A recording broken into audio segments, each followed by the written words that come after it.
Bonjour à ceux qui viennent d'arriver. Du coup, je vous propose de commencer la journée voilà, qu'on va partager ensemble aujourd'hui pour le dernier module de l'appel à manifestation d'intérêt qui est piloté par la RBE.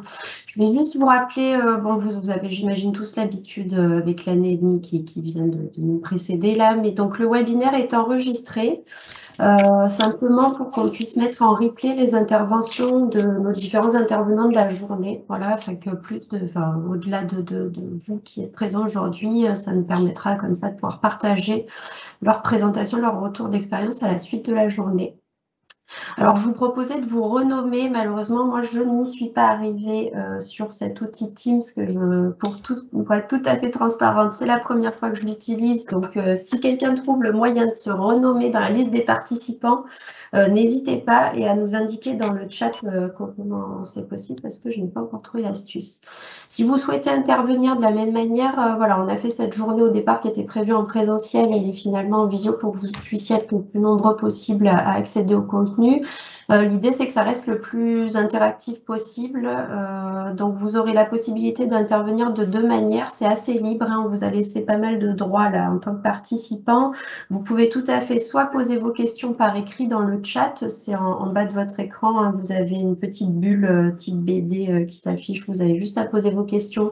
C'est Aurélie qui se présentera tout à l'heure, qui va gérer vos questions. Soit elle me les posera ou elle les posera à la suite des différentes interventions, soit vous pouvez également lever la main. Donc, vous avez un petit icône normalement qui se présente à vous, qui vous permet de lever la main si vous voulez prendre la parole et poser votre question en réel. Voilà, donc n'hésitez pas, vraiment cette journée, on va essayer de la rendre la plus ludique possible. Avant de laisser la parole à Aurélie Ruffinati, donc ma directrice qui va faire l'ouverture, je vous rappelle simplement le déroulé de la journée. Donc l'idée c'est qu'on va être ensemble de 9h30 à 16h avec évidemment la pause déjeuner à 12h30 jusqu'à 14h. Donc ce matin, on va vous présenter les enjeux, les actualités réglementaires et cela sera suivi ensuite par l'intervention donc quatre intervenantes qui vous présenteront différents outils qui sont à votre disposition pour essayer d'avancer et vous aider au mieux sur la suppression de vos plastiques en cantine.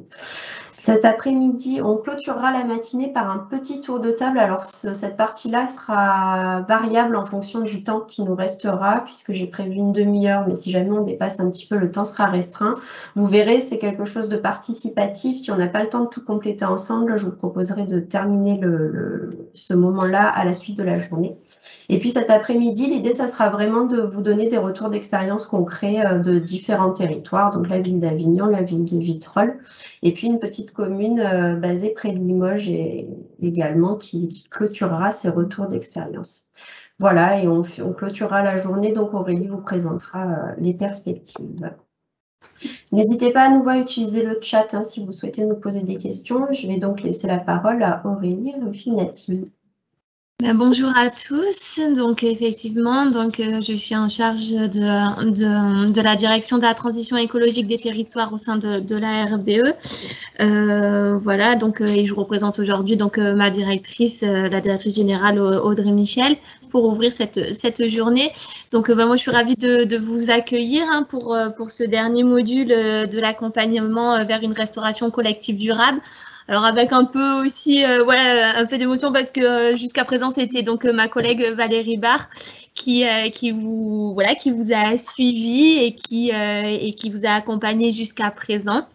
Donc comme vous le savez, elle est allée mettre en application tous les conseils et outils qu'elle a pu donner aux collectivités durant ses 22 ans à l'agence à la commune de Miramas. Donc, je pense que vous risquez de la retrouver, mais du coup, en tant que collègue de collectivité.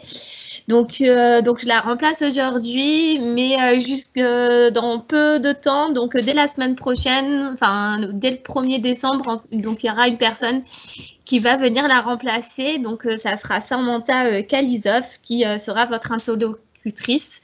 Et donc, je pense que voilà, dès son arrivée, elle vous enverra un petit message pour donner ses coordonnées quand elle sera avec nous dès le 1er décembre. Donc, bon, je ne vais pas vous rappeler hein, l'ARP, etc., parce que c'est déjà le dernier module, donc vous connaissez déjà un petit peu l'agence. Je vais surtout donc vous dire que donc après avoir abordé la question des circuits courts, l'approvisionnement local. Vous avez pu aborder l'éducation à l'alimentation, faire des cours de cuisine même dans cet accompagnement. Il y en a certains qui ont pu cuisiner avec une cuisine alternative et végétarienne. Donc on termine cette séquence de 6 modules avec la question du plastique dans la restauration collective. Donc c'est une mission qui à l'agence nous tient à cœur. Vu qu'on a donc une personne qui est dédiée à cette question-là, qui est Claire et qui donc va animer toute la journée cette thématique-là et vous présentera aussi toutes les actions, en tout cas ce qu'on met en œuvre à l'agence sur cette thématique. Voilà, je ne vais pas être très longue parce que vous avez vu, le programme est quand même dense avec des interventions de qualité et je préfère laisser la place effectivement à toutes ces interventions-là. Juste parce que j'ai peur d'oublier en clôture de journée quand même, vous préciser que donc mardi prochain, il y a un webinaire d'1 heure qu'on organise sur le retour d'expérience de la collectivité de Montpellier sur la restauration collective durable. Donc voilà, donc c'est donc le mardi 30 novembre de 13h à 14h. Ça rentre en fait dans notre cycle de webinaire que l'agence donc a mis en place depuis cette année. Une fois par mois, on organise comme ça un webinaire sur la durée 13h-14h pour aborder certaines thématiques. Et donc le prochain sera sur la restauration durable avec le retour d'expérience de la collectivité de Montpellier. Donc voilà, donc je vous invite à vous inscrire. Je pense que vous allez pouvoir avoir beaucoup d'informations qui peuvent vous intéresser. Je vous parlerai de la suite en clôture, voilà, parce que effectivement c'est le dernier module, mais c'est pas la fin en soi sur cette thématique et il y a encore des choses à poursuivre, voilà, suite à ces différents modules. Donc là, je vous en parlerai en clôture de la journée et comme ça, je laisse Claire, voilà, je laisse la main à Claire pour dérouler du coup ce dernier module. Elle vous l'a précisé, donc effectivement, je vais gérer moi tout ce qui est les questions, le chat, voilà, ou les mains levées. N'hésitez pas, c'est vrai que voilà, c'est pas toujours très interactif quand on est en visio, donc voilà, n'hésitez vraiment pas à poser vos questions ou à lever la main pour que on essaye de rendre cette journée le plus dynamique possible. Voilà, écoutez, bonne journée. De toute façon, je serai là avec vous pour écouter tous ces échanges. Et puis, Claire, je te recède la main pour pouvoir rentrer dans le vif du sujet. Merci Aurélie. En effet, une petite pensée pour Valérie qui devait être à mes côtés aujourd'hui. Voilà, je vais essayer de pallier à son absence. Merci Aurélie d'être là à mes côtés du coup. Alors du coup, on va enchaîner sur... je vous présenterai en fin de journée un peu la mission globale, moi, que j'anime au sein de la RBE. Je voulais simplement quand même en début de journée, pour ceux qui connaissent pas ce qu'on fait sur le zéro déchet plastique, l'ADEME, le ministère de la Transition écologique et la région Sud nous ont confié 2 dispositifs qu'on anime en région, qui sont 2 chartes qui consistent, pour faire très court, à vous accompagner, vous, collectivités, intercommunalités, dans des démarches concrètes qui ont pour objectif de diminuer les pollutions plastiques en milieu naturel. Et évidemment, la restauration collective est un enjeu central aujourd'hui pour vous tous. Donc, je travaille très en lien avec ma collègue Valérie sur le sujet. Et évidemment, ça va continuer avec sa remplaçante qui arrive très bientôt. Voilà. Je passe donc au premier point prévu de la journée, qui est quand même le fait de vous rappeler les enjeux un petit peu globaux sur le sujet. Pourquoi est-ce qu'on parle beaucoup de pollution plastique aujourd'hui et également quelles sont les actualités réglementaires qui sont particulières à la restauration collective, puisque vous êtes vraiment très concernés. Les restaurations collectives sont très concernées par les réglementations sur le sujet des plastiques. De quoi parle-t-on donc finalement? Quand on parle des pollutions plastiques, il faut savoir que c'est une matière qui est relativement jeune. À la fin du 19e siècle, on estime que vraiment que c'est l'origine des premières matières plastiques qui ont été déployées. Alors pourquoi une petite boule de billard? J'aime bien rappeler à chaque fois que l'origine, une des premières matières synthétiques qui a été faite à base de pétrole, ça a été pour trouver une alternative à l'ivoire qui était à l'époque utilisé, puisque la pratique du billard était très répandue aux États-Unis à la fin du 19e siècle.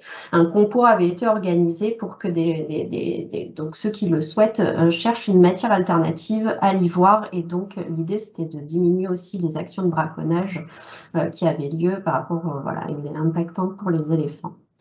Donc, au départ, on avait quand même des bonnes intentions sur ces matières plastiques. On ne se doutait pas de ce qui allait arriver ensuite. Tout au long du XXe siècle, ce sont des matières, une multitude de matières qui nous ont accompagnés. Voilà, souvent, j'illustre un peu mes propos par cette photo, bon, un petit peu caricaturale certes, mais tout de même, c'est un intérieur type des années 70.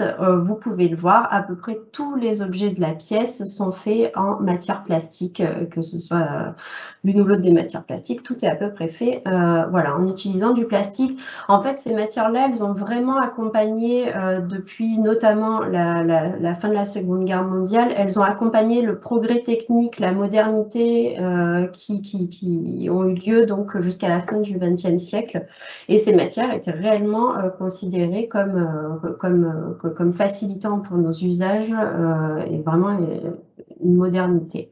Vous voyez également avec ces illustrations, hein, donc comme je vous le dis, la révolution industrielle, ça a été aussi l'automobile. Je vous laisse identifier toutes les matières plastiques qui sont utilisées dans nos véhicules aujourd'hui.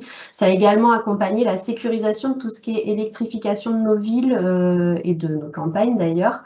Voilà, c'est pour ça que je vous ai fait un petit clin d'œil avec l'interrupteur. La téléphonie, enfin voilà, ces matières ont en fait accompagné toutes les innovations centrales du XXe siècle. Malheureusement, au XXIe siècle, on se rend compte que toutes ces différentes matières qui ont été déployées donc depuis, en grande majorité depuis les années 1950, entraînent une montagne de déchets qu'on n'est aujourd'hui pas capable de gérer convenablement et qui impactent de manière assez significative notre santé, les milieux naturels, la biodiversité, etc. Vous le voyez là avec une petite frise du WWF qui a illustré ça dans un de ses derniers rapports. Hein, le petit schéma, en fait, donc ça vous montre la croissance continue de la production mondiale de plastique depuis les années 50. Et vous voyez que c'est vraiment une croissance exponentielle. En 2018, pour vous parler un petit peu, parce que 359 millions de tonnes, ça ne parle pas vraiment, il faut savoir qu'on considère que 11 tonnes sont produites chaque seconde. Donc à chaque fois, 11 tonnes par seconde sont produits à l'échelle mondiale, ce qui est plutôt énorme.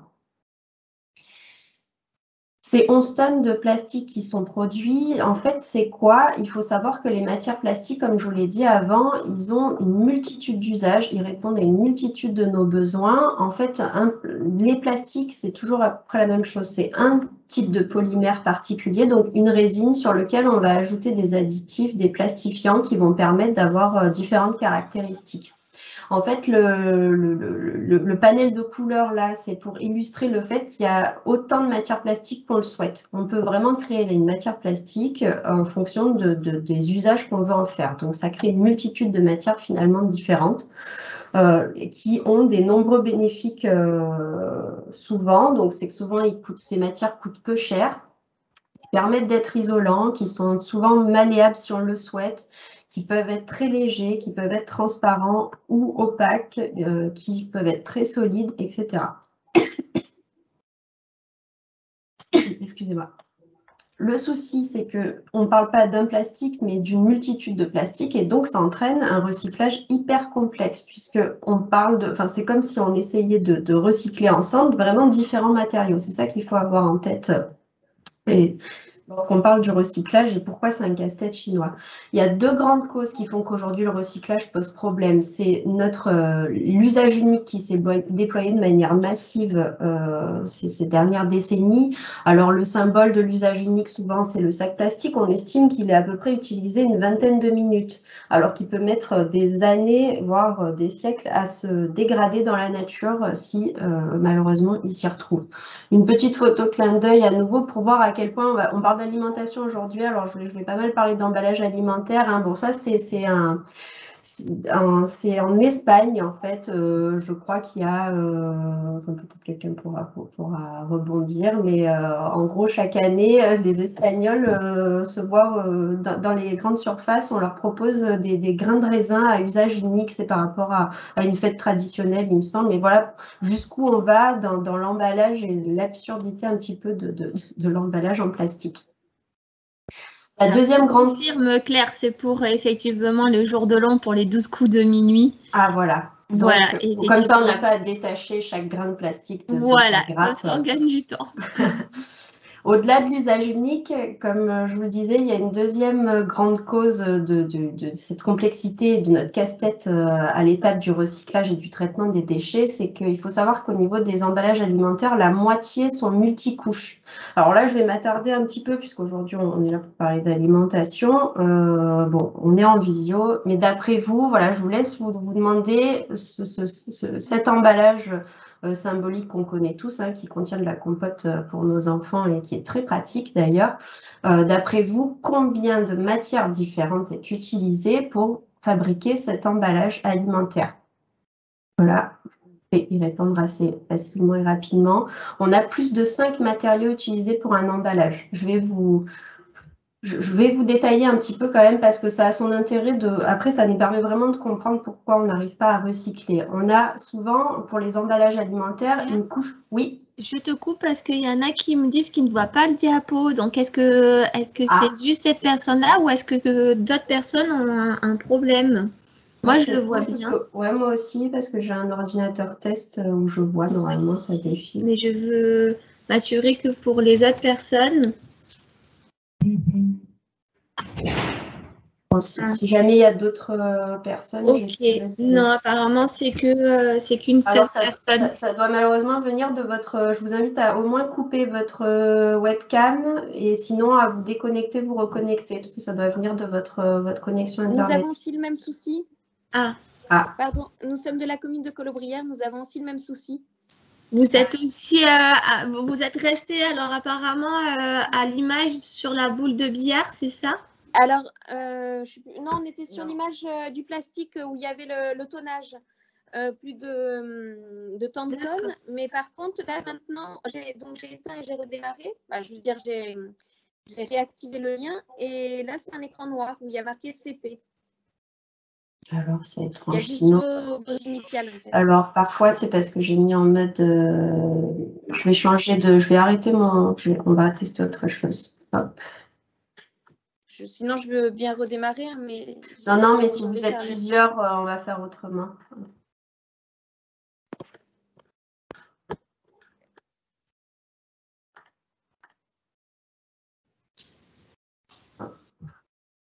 Alors, est-ce que là, c'est plus fluide pour... Non, là, j'ai toujours rien. Bah, je vais redémarrer, je vais relancer. Je vais réessayer. Merci. Du coup, je poursuis. Parce que oui. Là, j'ai enlevé le mode lecture du diaporama parce que je sais que parfois ça... Donc là, normalement, ça devrait être bon. Moi, j'ai aucun souci sur mon ordinateur test. Là, et puis, pour beaucoup, ça a l'air de fonctionner. Bon, bah, écoutez, on va poursuivre en espérant. De toute façon, voilà, le PowerPoint vous sera fourni à la fin de la journée. Bon, c'est quand même plus intéressant quand on est en visio d'y accéder, évidemment. Mais et puis, il y aura le replay aussi. Du coup, c'est enregistré. Donc, effectivement, si ça permettra de pouvoir récupérer en même temps le support avec l'explication qui va bien aussi. Voilà. Donc, je veux reprendre donc, cette fameuse pomme pote pour ne pas la nommer. On va la couper un petit peu et voir quelles sont toutes les couches qui permettent de faire cet emballage qui est là. Bon, c'est un symbole, mais ce type d'emballage est utilisé pour bien d'autres aliments. Hein. Souvent, donc, vous avez une couche intérieure qui a une vocation logique, c'est qu'elle permet vraiment c'est la compatible qui permet à l'emballage alimentaire d'être compatible pour contenir de l'alimentaire. Donc là, vous avez du polypropylène qui est un plastique qui est non toxique. Mais par contre, il a une faille, ce plastique, c'est qu'il peut devenir cassant s'il est en fait à la lumière. Vous avez les couches 2, 3 et 4 qui sont faites en fait pour permettre la meilleure conservation possible, puisqu'on a pris l'habitude depuis des décennies maintenant de conserver de plus en plus longtemps nos aliments. Du coup, vous avez vraiment 3 couches de plastique différents, puisque dans les emballages alimentaires, souvent, vous avez une barrière, je vais utiliser des termes un petit peu complexes, mais vous avez une barrière EVOH qui est vraiment typique de l'emballage alimentaire qui, elle, permet la conservation. Par contre, cette matière plastique-là, pour avoir son usage effectif, elle a besoin d'être protégée par 2 autres matières plastiques. Donc, vous avez à l'extérieur et à l'intérieur de cette matière également le polyamide qui a une résistance mécanique, mais qui par contre absorbe l'humidité. Et puis enfin, la 5e couche que vous avez sur ce type d'aliment, c'est la couche extérieure qui permet une bonne résistance en fait à tous les chocs, notamment qu'on peut faire subir à nos aliments. Et puis, malheureusement, c'est pas terminé parce qu'en fait, pour coller chacune de ces couches, entre chaque couche, vous avez évidemment de la colle, alors qu'on appelle les couches adhésives.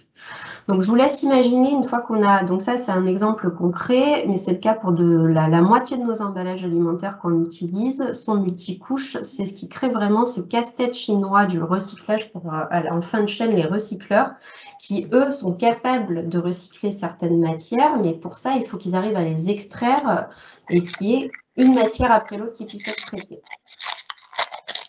Voilà donc pourquoi cette montagne de déchets et on va voir maintenant quels sont les impacts de ces multitudes de déchets que nous ne savons pas traiter et qui malheureusement parfois se retrouvent dans la nature. Donc vous avez différents types d'impacts, hein. Je vais aller assez vite.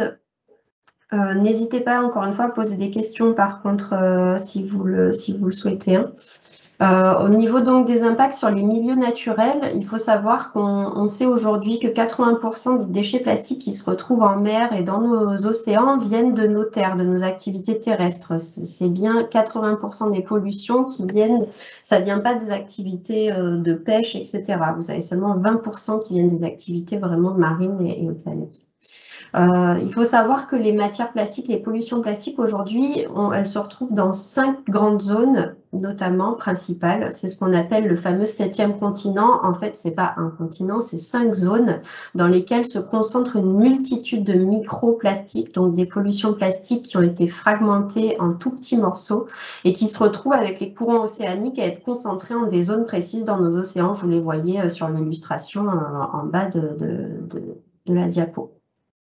Il faut savoir que la mer Méditerranée est la 5e zone dans laquelle on retrouve, en termes de concentration de pollution plastique, c'est la 5e zone dans laquelle on retrouve la plus importante concentration de plastique, après ce fameux 7e continent. Des études ont également été faites pour nous montrer qu'on en retrouve vraiment de la surface de nos mers et de nos océans jusqu'au plus profond fond océanique, puisque vous avez la fosse des Mariannes, je ne sais pas si vous connaissez, qui est basée dans l'océan Pacifique, dans lequel il y a ce petit zooplancton là que vous voyez en bas à droite, dans lequel on a identifié également des plastiques. Donc même les petits organismes vivants des fonds océaniques se retrouvent impactés par nos pollutions qui viennent à nouveau de nos terres. Donc, au niveau de la biodiversité, donc tous nos milieux naturels sont impactés. Évidemment, donc ça impacte également les espèces qui y vivent. Vous avez plus de 700 espèces marines qui ont été identifiées dans les études comme ayant été victimes d'ingestion. Vous avez sûrement vu de nombreuses photos de ces tortues qui ingèrent les sacs plastiques. En fait, c'est qu'elles pensent ingérer des méduses qui font partie de leur alimentation quand elles ingèrent un sac plastique. Vous avez également un impact assez connu qui est l'étranglement, vous le voyez hein, sur une des photos également. Vous avez de nombreuses espèces qui, en nageant dans nos mers, dans nos océans, se retrouvent étranglées par les emballages plastiques qui flottent. Vous avez également de nombreuses espèces qui sont asphyxiées, c'est ce que vous voyez dans l'image en bas à droite, puisqu'une fois qu'un sac plastique tombe dans le fond des océans, vous pouvez imaginer que ce qui vit sous ce sac plastique va avoir du mal à continuer à s'oxygéner convenablement. Et un quatrième impact, mais qui est considéré aujourd'hui par les scientifiques comme étant l'impact principal et sur lequel on a le plus de crainte, c'est la capacité des matières plastiques qui souvent flottent. En fonction des types de matières plastiques, elles flottent et elles peuvent transporter des bactéries ou des espèces envahissantes qui vont arriver dans des milieux naturels et qui vont pouvoir impacter de manière très importante les différents milieux.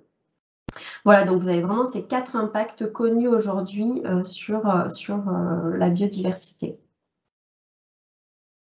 Des rapports commencent à sortir là de plus en plus ces derniers mois, notamment sur le lien entre l'industrie des plastiques, l'usage qu'on a de nos plastiques et le changement climatique. Malheureusement, on est vraiment en train de se rendre compte, alors les chiffres sont encore relativement rares, mais on est vraiment en train de se rendre compte, vous avez des études scientifiques qui sortent, qui nous indique que chaque étape de la production des matières plastiques, de l'extraction du pétrole ou du gaz jusqu'à la pollution dans l'environnement, participe grandement en fait aux émissions de gaz à effet de serre et donc au changement climatique. Au-delà donc des impacts sur les milieux naturels, sur les différentes espèces, sur le changement climatique, il faut savoir quand même que nos collectivités sont impactées directement au niveau de nos finances publiques. L'ADEME, en février 2019, dans un rapport sur les dépôts sauvages, donc qui vont au-delà du plastique, mais dans lesquels il y a bien la problématique plastique, estimait qu'en moyenne, une collectivité qui est impactée par les dépôts sauvages dépenserait par an 5 € par habitant, ce qui est quand même énorme. Et puis donc je termine par, je vais m'attarder un petit peu sur l'impact qui sûrement vous intéresse le plus aujourd'hui, c'est vraiment l'impact sanitaire, donc vraiment sur notre santé humaine.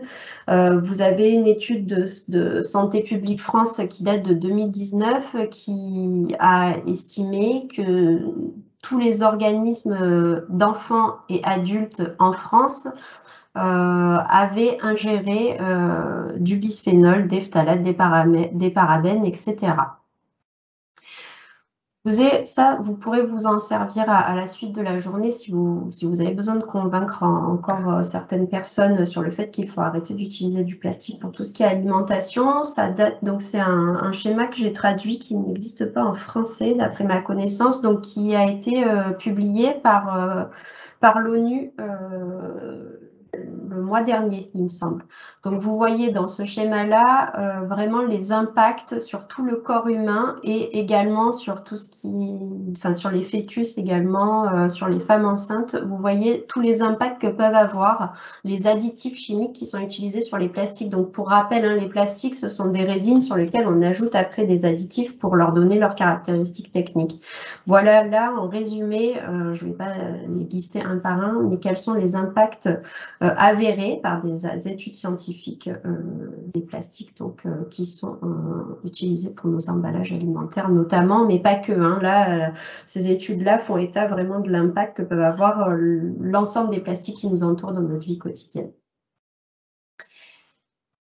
Voilà, je vais passer à l'actualité réglementaire. N'hésitez pas si vous avez des questions. Sinon, j'enchaîne. Hein. Aurélie, tu me coupes s'il y a des questions. Donc, au niveau de l'actualité réglementaire en restauration collective, donc de manière en chapeau global, sachez que vous avez le plan national, à l'échelle nationale, le plan biodiversité qui a pour objectif d'atteindre le zéro plastique rejeté en mer d'ici 2025. À l'échelle régionale également, comme je vous le disais, la région est également très engagée sur le sujet des pollutions plastiques puisqu'elle a intégré dans son plan régional de prévention et de gestion des déchets un objectif opposable qui est le zéro plastique en 2030. Dans zéro plastique en 2030, la région entend zéro plastique en stockage et dans la nature. Donc l'idée, c'est de diminuer les pollutions en milieu naturel et également de favoriser le recyclage des matières. Si vous avez besoin d'accéder à un document sur ce sujet-là, je vous incite à aller en voir un en particulier, c'est le dernier avis du Conseil national de l'alimentation qui date du 10 mars 2021. Vous y retrouverez vraiment des informations très claires, résumées, et qui vous permettront vraiment d'avoir l'actualité réglementaire sur le sujet des plastiques. Cet avis donc résume notamment ce qui est prévu dans les deux dernières lois, la loi pour l'équilibre des relations commerciales dans le secteur agricole et une alimentation saine, la fameuse loi EGalim du 30 octobre 2018, et également ce qui est prévu dans la loi anti-gaspillage pour une économie circulaire qui date de février 2020. Pour information, mais ça c'est moins important d'après moi, vous avez deux avis complémentaires sur la liste des exemptions relatives aux emballages plastiques pour les fruits et légumes. Alors, mais ça concerne plutôt les industriels qui emballent en fait, mais ça peut tout à fait vous intéresser également. Et un autre avis qui date de juillet 2021 sur la sobriété des emballages alimentaires. Au niveau de la loi EGalim, donc j'imagine que je vous apprends rien, mais au cas où, je vous le rappelle quand même. Donc au 1er janvier 2025, vous devez, toutes les communes de plus de 2000 habitants doivent mettre fin à l'utilisation de tous les contenants alimentaires utilisés pour la cuisson, la réchauffe et le service dans la restauration collective des établissements scolaires. Je vous l'ai dit, c'est pour ça, cette date-là, 1er janvier 2025, c'est pour les collectivités de plus de 2000 habitants. Pour les collectivités de moins de 2000 habitants, vous avez un délai supplémentaire de 3 ans. Donc, l'interdiction prendra effet au 1er janvier 2028. L'idée de cette loi, c'est qu'elle vise in fine l'utilisation de matériaux de substitution inertes et durables. Ça, c'est bien rappelé dans l'avis du CNA. C'est important à avoir en tête. Vous avez également deux dispositions complémentaires prévues. Donc ça, c'est depuis le 1er janvier 2020, vous avez l'interdiction d'utiliser des bouteilles d'eau plates en plastique. Et puis également, depuis le 1er janvier 2020, vous n'avez plus le droit de mettre à disposition certains plastiques à usage unique, type paille, couvert, etc. Ça, ça va au-delà de la restauration collective d'ailleurs. Je vous rappelle là, mais je vais passer rapidement, c'est juste pour que vous les ayez en tête quand on vous mettra en ligne. Donc dans cet avis, vous avez le rappel des définitions, ce qu'entend la loi par pour emballage, ce qu'entend la loi quand elle utilise le terme de plastique, et ce qu'entend la loi quand elle utilise le terme de produit plastique à usage unique. Donc également, vous trouverez dans cet avis un schéma que je trouve très clair qui permet de clarifier et répondre souvent aux questions que vous vous posez. Ça permet de voir donc quels sont les contenants qui sont concernés par la loi EGalim. Sur les contenants de réchauffe, par exemple, il vous indique bien qu'il peut s'agir notamment de la barquette pour la remise en température d'un plat dans une cuisine satellite. Pour la cuisson, il peut s'agir notamment des poches de cuisson sous vide qu'on peut utiliser dans certaines cuisines centrales. Et puis pour le service, il s'agit de tous les plats de présentation et également de la vaisselle. Voilà. Les contenants non concernés par contre, vous avez notamment les produits bruts préemballés type sac de pommes, les produits transformés préemballés type pot de compote et les contenants pour les préparations froides en cuisine type les bols pour une préparation de mayonnaise. Donc ça, c'était pour la loi EGalim. Au niveau de la loi anti-gaspillage, je vais aller rapidement. Donc l'information, ça c'est ce qui concerne la mise à disposition de fontaines à eau potable pour tous les espaces, les ERP, les établissements qui reçoivent du public. Alors ça, normalement, c'est rarement un problème dans vos cantines, mais je le rappelais quand même, puisque de nombreux acteurs aujourd'hui se posent des questions sur comment installer les fontaines, etc. Dans une cantine, je pense que ça ne vous pose pas de problème, ça doit déjà même être le cas. Vous avez également un article qui est important et que vous devez connaître, qui est l'article 58, qui lui incite, enfin oblige même les collectivités à privilégier dans vos achats publics le réemploi, la réutilisation et le recyclage. L'idée vraiment, c'est d'aider à tendre vers le 100% des plastiques, les déchets plastiques recyclés d'ici 2025. Sur ce sujet-là, n'hésitez pas à aller sur notre site, on vous le transmettra à la suite de la journée. On a pas mal travaillé cette année sur les achats publics et comment intégrer le zéro plastique dans vos achats publics. Et l'année prochaine, on travaillera spécifiquement sur un événement qui sera dédié à comment acheter des matières plastiques recyclées. Puisqu'on sait que ce n'est pas toujours simple, donc voilà, on essaiera de vous aider spécifiquement sur ce sujet, donc pour cet article 58. Vous avez un décret d'application, je vous ai mis le lien direct également sur le décret dit 3R, donc réemploi, réutilisation et recyclage. Claire, on a une question, je te la pose de suite parce que c'est en lien. Donc une question concernant les verres de nos convives, est-ce qu'ils sont concernés ? Oui, en fait, c'est considéré comme la vaisselle, comme de la vaisselle, donc ça fait partie en effet des interdictions pour la loi Egalim.